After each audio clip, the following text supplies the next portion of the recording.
ጋይስ ጃንጥላ ካፌ አባራ ተብሎ አይጣልም። አትጥለውም።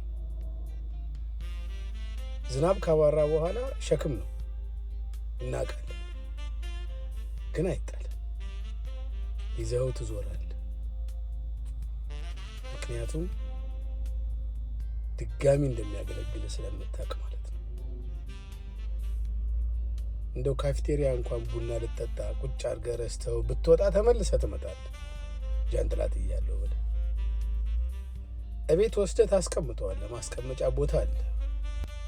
ስትፈልገው ካስቀመጥክበት ቦታ ሄደህ ብድግ አድርገህ እንደገና ትጠቀምበታለህ። ሰውም እንደዛ ነው። ደግ የሰራልህ ሰው አይገፋም፣ አይጣልም።